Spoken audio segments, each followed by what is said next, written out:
Buenos días, soy Carolina Blanco Fontao, soy profesora ayudante doctor en el área de didáctica de las ciencias experimentales de la Universidad de León y os voy a presentar el trabajo titulado Análisis de la obtención de información científica relacionada con la COVID-19 en estudiantes del segundo ciclo de la educación secundaria obligatoria. Para empezar, decir que todos sabemos aquí que la cuna de la información científica se produce fundamentalmente en las universidades y centros de investigación a una escala, como se puede observar aquí, que es exponencial e inabarcable para el ciudadano.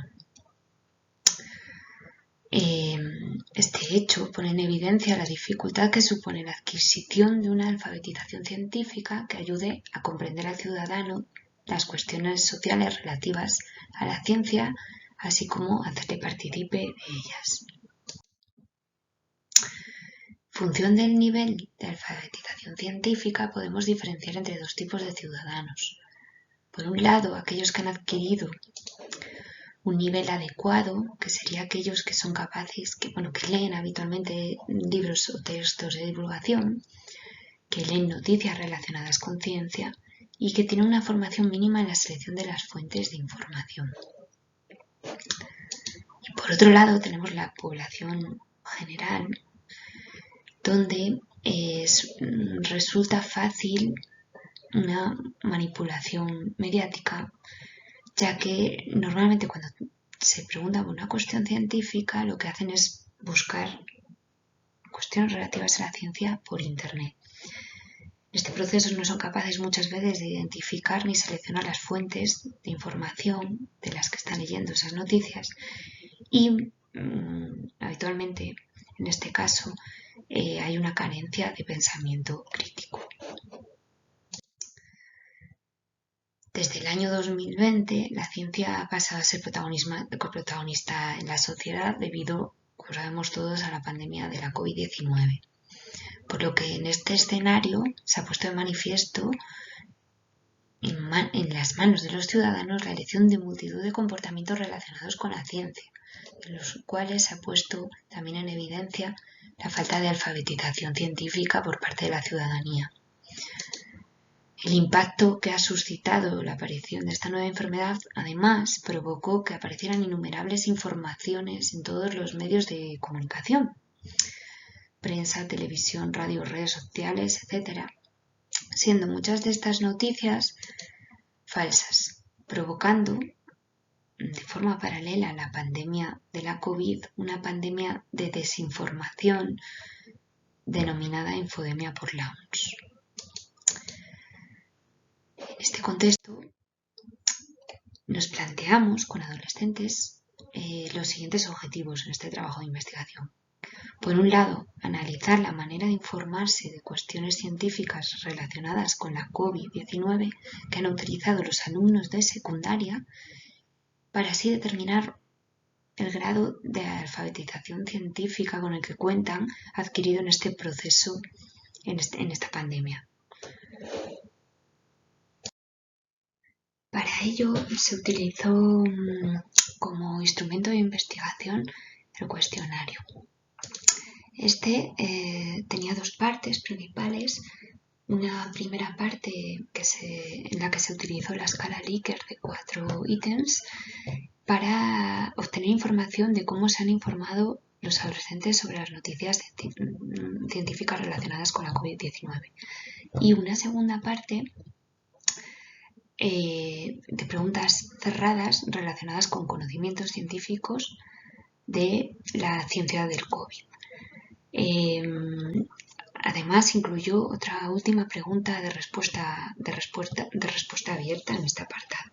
Este cuestionario se distribuyó a través de los docentes que ellos fueron los encargados de distribuirlos a sus alumnos de secundaria a través de las plataformas digitales corporativas.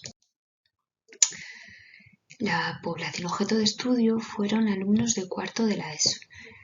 Este punto lo consideramos importante ya que a partir de cuarto de la ESO, a partir de tercero, muchos de los alumnos dejan de estudiar asignaturas de forma obligatoria de ciencias experimentales, por lo que consideramos un punto muy importante a tener en cuenta para la alfabetización científica de la sociedad. Conseguimos un total de 254 respuestas. De estas 254 respuestas, un 40% fueron hombres y el 60% mujeres. Los datos se analizaron mediante el software SPSS, donde se obtuvieron tablas de frecuencia de las respuestas. Además, se quiso hacer una comparativa en esas respuestas entre dos variables: género, por una parte, mujeres frente a hombres, y también alumnos de ciencias frente a alumnos de letras, con la variable independiente de la especialidad que habían optado ya en cuarto de la ESO.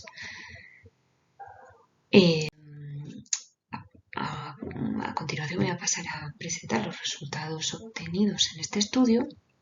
Y como se puede observar, los alumnos mostraron frecuencias bastante altas, consideraron que estuvieron bastante informados de las noticias relacionadas, de los avances científicos relacionados con la COVID, como se puede observar.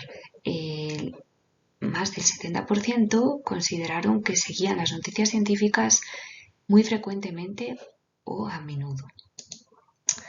Cuando les preguntamos por la manera de informarse, destacan los medios tradicionales, es la que más destaca, junto a las redes sociales, como podemos ver aquí.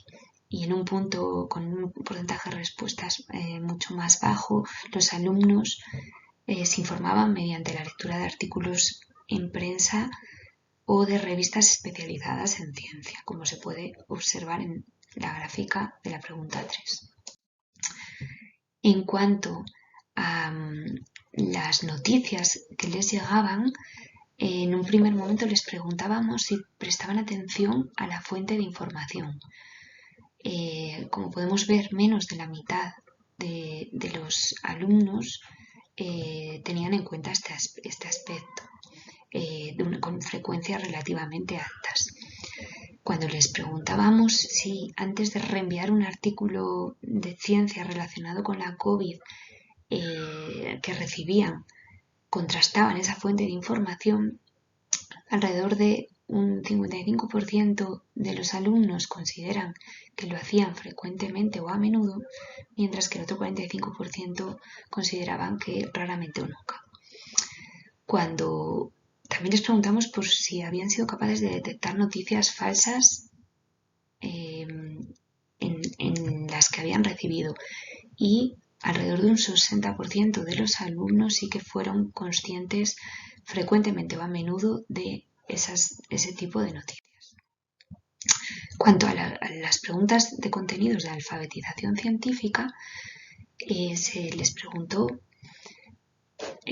cuál era el medio principal de transmisión del virus. En este momento de la pandemia, que ya era 2021, fue el inicio del curso pasado, el 64% de los alumnos consideraban que era mediante superficies de contacto, cuando ya en este momento se sabía que el principal medio de transmisión eran los aerosoles. Cuando les preguntábamos por las vacunas desarrolladas, por su eficacia, el 85,4% de los alumnos respondieron que no eran eficaces. Que eran eficaces. Tenían una confianza muy alta. En este momento de la pandemia se estaba empezando a vacunar masivamente y los índices de contagio disminuyeron en un principio muy drásticamente, que posteriormente con la sexta ola mucha gente de la que recibió la vacuna se volvió a contagiar. Pero en este momento la confianza, los índices de contagios eran muy buenos y los alumnos percibían esa confianza en las vacunas. Cuando les preguntamos por cómo fue la tecnología de las vacunas, les preguntamos por una concreta, cuál era la que se había desarrollado mediante la técnica de ARN mensajero, sí que un 64,6% contestó Pfizer, que es la respuesta correcta. El hecho de lavarse las manos con jabón, el 92,1% de los alumnos lo consideraron una medida eficaz para evitar la transmisión del virus. Pero, sin embargo, para el tratamiento, cuando les preguntamos por el uso de antibióticos, el 77,2% consideró que sí, que era un tratamiento eficaz. Este resultado es totalmente erróneo y puede tener una repercusión grave a la hora de las resistencias bacterianas a los antibióticos, que parece que se están incrementando mucho a raíz de la pandemia por un mal uso de estos antibióticos. La pregunta abierta que comenté antes fue la pregunta 13, que tenemos aquí la respuesta, nos arroja resultados bastante interesantes. Cuando les preguntamos si conocen algún científico relacionado con la investigación en la COVID. De los 354 respuestas, 200 directamente contestaron que no. Esto hace ver la poca visibilidad de los científicos que tienen los alumnos de secundaria y la sociedad, ¿no? 54 de ellos consideraron que sí. De estos 54, aquí podemos ver de esas 54 respuestas una tabla de frecuencias con ellas. Y aquí las respuestas concisas de estos resultados. Estas en rojo las hemos considerado erróneas porque, por ejemplo, Fernando Simón, que fue la respuesta dentro de esas 54 que obtuvo un mayor porcentaje, realmente, aunque es un experto en epidemias, no es científico porque no tiene el doctorado, ¿no? Y realmente en este momento de la crisis estaba ejerciendo una función política, puesto político, ¿no? Aunque es verdad que muchos erraron, los que acertaron tuvieron se puede considerar que mostraron un nivel de conocimientos de científicos muy, muy preciso, ¿no? Que serían estas respuestas que podemos ver en la tabla de la derecha en negro. Cuando comparamos las diferencias entre ciencias y letras y mujeres y hombres, solo observamos diferencias entre mujeres y hombres y solamente en 3 respuestas. La primera de ellas fue si las mujeres, el porcentaje de mujeres siguieron en mayor medida los avances científicos. Mientras que en la pregunta 8 los hombres acertaron más y era la pregunta referida a si el coronavirus, a la transmisión del coronavirus por superficies de contacto. Y las mujeres también mostraron, la pregunta 9, una mayor confianza en la eficacia de las vacunas. Y a partir de estos resultados obtenidos podemos concluir que los adolescentes consideran que han seguido con alta frecuencia los avances científicos relacionados con el coronavirus. Fundamentalmente lo han hecho a través de los medios tradicionales, radio, televisión y prensa, y a través de redes sociales. Aproximadamente la mitad de los estudiantes prestaron atención a la fuente de información de las noticias que leían, aunque pocos la contrastaban. Además, muchos de ellos fueron capaces de identificar noticias falsas en relación con la COVID-19. De manera general, podemos decir que en relación a los conocimientos científicos de la pandemia se observan carencias en la alfabetización científica de los estudiantes a los que se les administró esta encuesta. Pues esto sería todo y muchas gracias por su atención, y si tienen preguntas pueden ponerlas en la plataforma del Congreso. Un saludo y muchas gracias.